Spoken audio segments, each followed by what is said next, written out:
Das Kloster Disibodenberg ist eine Klosterruine in der Gemarkung der Ortsgemeinde Odernheim am Glan im Landkreis Bad Kreuznach in Rheinland-Pfalz. Sie liegt auf dem gleichnamigen Höhenrücken an der Mündung des Glans in die Nahe. Das Ruinengelände liegt innerhalb des Naturschutzgebiets Disibodenberg. Der heilige Disibod kam um das Jahr 640 als Missionar aus den Klosterschulen Irlands in das Frankenreich. Auf seiner Wanderschaft kam Disibod ins Nahetal zu der in einem Traum, so die Vita, vorbezeichneten Stelle, wo sein Wanderstab, in die Erde gesteckt, grünte, wo eine weiße Hirschkuh einen Quell frischen Wassers aus der Erde scharte und wo sich zwei Flüsse vereinigen. Disibod fand diese Stelle am Zusammenfluss von Nahe und Glan bei Odernheim. Auf dem dort liegenden Berg befand sich schon in keltischer Zeit ein Heiligtum. Am Fuße des Berges in der Nähe der gefundenen Quelle bauten Disibod und seine Gefährten eine Hütte. Als Folge ihres apostolischen Einsatzes entstand bald eine Taufkapelle. Disibod starb im Jahre 700 mit 81 Jahren, sein angeblich wundertätiges Grab wurde zur Pilgerstätte.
Nach Disibods Tod wurden auf dem Berg eine Kirche und eine klosterähnliche Anlage errichtet. Sie zählt zu den ältesten im Mainzer Sprengel. 745 besuchte Bonifatius als Bischof von Mainz das Grab des Missionars und überführte die Gebeine Disibods unter den Altar der Klosterkirche. Normannen 882 und Ungarn, erste Hälfte des 10. Jahrhunderts, überfielen wiederholt das Kloster, plünderten und zerstörten die Anlage. Die Mönche flohen und die Gebäude verfielen. Die klosterähnliche Anlage auf dem Disibodenberg wurde unter dem Erzbischof Hatto II. Von Mainz 968 bis 970 aufgelöst.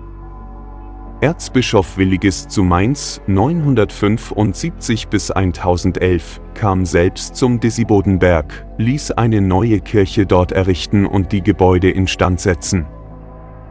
Die Gebeine des heiligen Disibod wurden feierlich in die neu erbaute Kirche überführt. Willigis übergab die Anlage 12 Stiftsherren, Kanonikern, aus Mainz und stattete das Stift reichlich mit Gütern, Ländereien und Einkünften aus. Er sprach ihm die Pfarrkirche zu Sobernheim mit dem dortigen Fronhof, die Gehinkirche bei Auen und die Tochterkirche bei Semendes sowie die Kirchen zu Hunsbach, Meckenbach, Kirchenbollenbach und Offenbach am Glan zu. Ferner stand dem Stift in seinen Ländereien, unter anderem Weinbergen und Ortschaften, das Recht des Zehnten zu, das sich vor allem auf Getreide und Wein bezog.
1096 setzte Erzbischof Ruthard an die Stelle der Chorherren Benediktiner aus dem Kloster St. Jakob als Klosterherren ein, erst 1107 konnten sie dorthin übersiedeln. Unter der Leitung des Abts Burchard 1108 bis 1113 wurde der Bau einer neuen kreuzförmigen, dreischiffigen Pfeilerbasilika begonnen, der St. Nikolauskirche. Unter dessen Nachfolger Abt Kuno von Disibodenberg, gestorben 1155, erfolgte 1143 die Weihe der Klosterkirche. Deren Grundriss mit den Säulenresten ist heute noch gut zu erkennen. 1138 wurden die Gebeine des heiligen Disibod wiederum in die neue Kirche umgebettet. Ab 1108 ließ die Grafenfamilie von Sponheim eine Frauenklause auf dem Klostergelände errichten, in die im Jahre 1112 deren Tochter einzog, die als selige verehrte Jutta von Sponheim, als Leiterin unter anderem zusammen mit Hildegard, der späteren Heiligen von Bingen. Sie legte ihre Profess dort in die Hände des heiligen Otto, Bischof von Bamberg ab. Nach dem Tod Juttas folgte ihr Hildegard 1136 als Leiterin der Frauenklause. Sie und ihre Nonnengemeinschaft siedelten allerdings 1147 bis 1151 in das neue Kloster auf dem Rupertsberg bei Bingen über, da Hildegard die Gemeinschaft mit den Mönchen auf dem Disibodenberg nicht mehr zusagte und auch die Platzverhältnisse für die inzwischen aus 18 Nonnen bestehende Frauengemeinschaft nicht mehr ausreichten.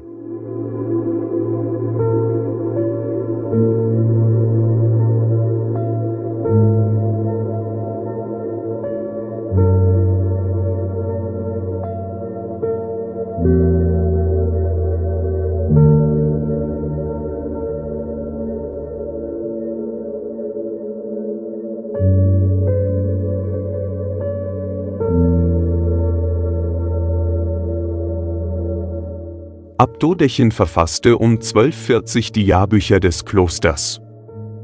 Neue Schenkungen von Grafen und Rittern machten das Kloster wieder reich und angesehen. Gelehrte Männer, die in den Klostermauern lebten, vergrößerten seinen Ruf als Wallfahrtsort. Die fast zweijährige Fehde 1240 bis 1242 zwischen dem Erzbischof von Mainz, Siegfried von Eppstein, und dem Wildgrafen Konrad II. Von Kyrburg bedingten Kriegsausgaben führten zur Verschuldung des ehemals reichen Klosters. Das sich ausbreitende Raubrittertum verschlimmerte die Lage der Abtei zusätzlich. 1259 wurden durch Erzbischof Gerhard von Mainz die Benediktiner, die das Kloster auf dem Disibodenberg schon größtenteils verlassen hatten, durch Zisterzienser aus dem Kloster Otterberg, einer Tochtergründung des Klosters Eberbach aus der Filiation der Primarabtei Clairvaux, ersetzt. Unter ihrer strengen Zucht und vorzüglichen Verwaltung wurden die Schulden bald gedeckt und das Kloster blühte zum dritten Mal erneut auf.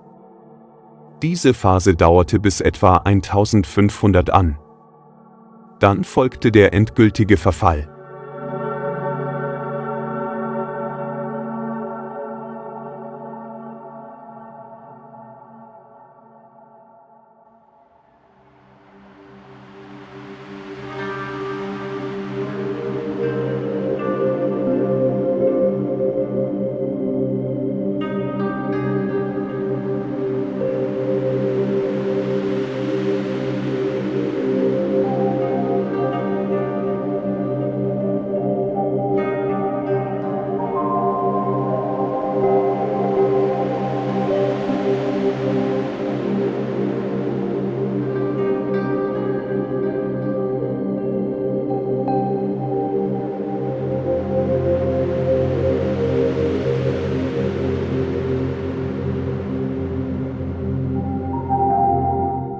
Sowohl der Krieg 1471 zwischen Kurfürst Friedrich von der Pfalz und Herzog Ludwig von Pfalz-Zweibrücken als auch der bayerisch-pfälzische Erbfolgekrieg 1504 fügten der ganzen Nahegegend großen Schaden zu und auch das Kloster Disibodenberg wurde völlig ausgeplündert. Im Bauernkrieg 1524 bis 1525 nahm die Abtei nur wenig Schaden, allerdings führte die Reformation, die im Nahegebiet eine günstige Aufnahme fand, die gänzliche innere Auflösung der Abtei herbei. 1559 trat der letzte Abt Peter von Limbach das Kloster an Herzog Wolfgang von Pfalz-Zweibrücken ab. Es folgten die Säkularisation und der Einzug eines Verwalters.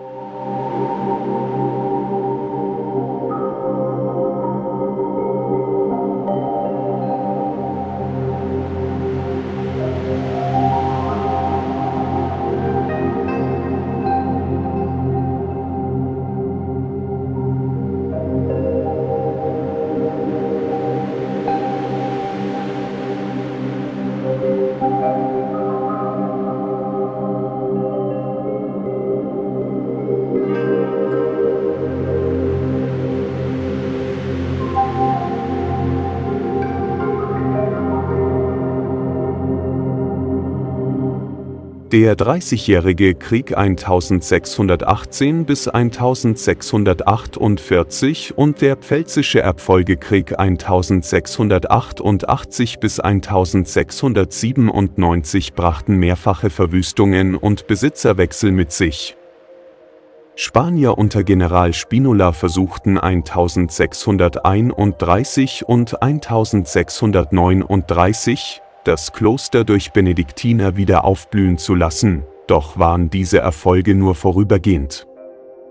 1768 kamen die Reste des Klosters durch den Hagenbacher Tauschvertrag zur Kurpfalz. Noch bis 1790 stand ein großer Teil der Klostergebäude aufrecht. Die Franzosen erklärten jedoch in der Zeit ihrer Herrschaft über das linke Rheinufer 1797 bis 1814 den Disibodenberg zum Nationaleigentum und versteigerten Grund und Boden. Der Disibodenberg kam 1809 in Privatbesitz an die Familien Großarth und Gutenberger. Die Klosteranlagen dienten daraufhin als Steinbruch. Aus den Quadern der Kirche wurden Wohnhäuser in Odernheim und Staudernheim gebaut und die Pfeiler der Staudernheimer Brücke erneuert.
(1842 bis 1844) grub Peter Wannemann als Hof- und Klostereigner die Ruinen frei und richtete die Gebäudereste für Besucher her.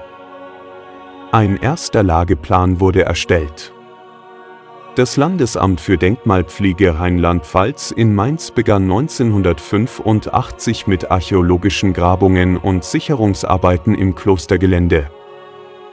Die letzte private Besitzerin, Ehrengard Freifrau von Ragnitz, überführte 1989 das ehemalige Klostergelände in die Disibodenberger Schievia-Stiftung. Heute kann das Gelände über den Eingang am Disibodenberger Hof besichtigt werden.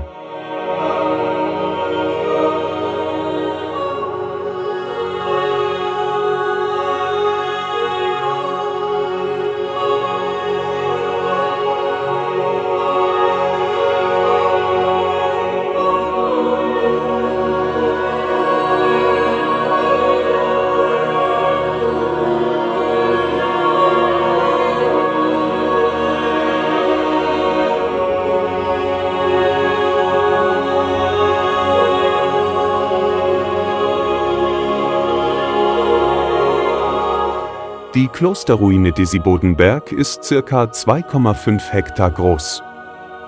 Von 2 Gebäuden stehen noch die hohen Giebel, und die gut sichtbaren Mauerreste erlauben einen Überblick über die einstmals große Klosteranlage. An den Südhängen des Disibodenbergs wurde seit dem Mittelalter und der Römerzeit Wein angebaut. Heute befindet sich am Fuße des Berges das Weingut Disibodenberg.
Im Klostermuseum im Besucherhof werden steinerne Zeugen aus 2 Jahrtausenden gezeigt, unter anderem Steinmetzarbeiten aus der Zisterzienserzeit 1259 bis 1559.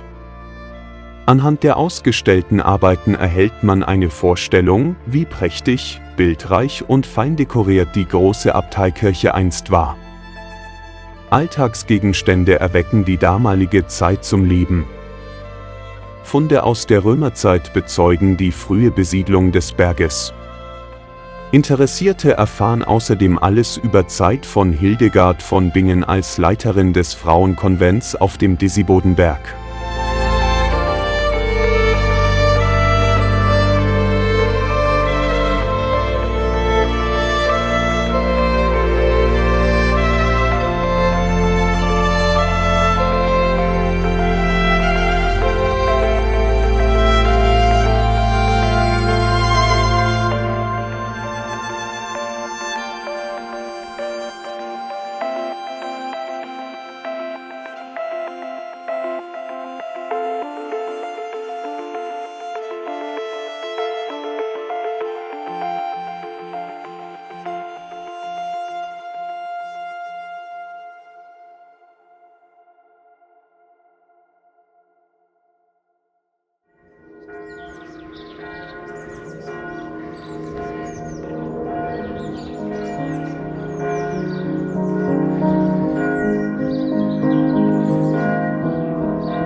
Hildegard von Bingen gilt als erste Vertreterin der deutschen Mystik des Mittelalters.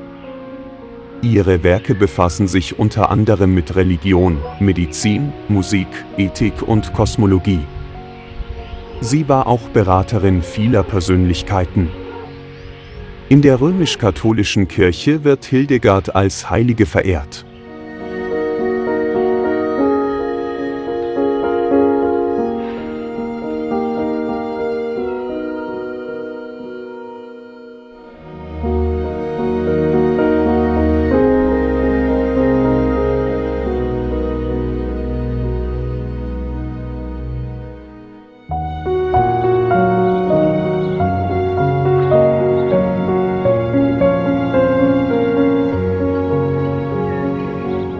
Papst Benedikt XVI. Dehnte am 10. Mai 2012 ihre Verehrung auf die Weltkirche aus und erhob sie am 7. Oktober 2012 zur Kirchenlehrerin, Doctor Ecclesiae Universalis. Auch in der anglikanischen, der altkatholischen und der evangelischen Kirche wird mit Gedenktagen an sie erinnert. Ihre Reliquien befinden sich in der Pfarrkirche von Eibingen.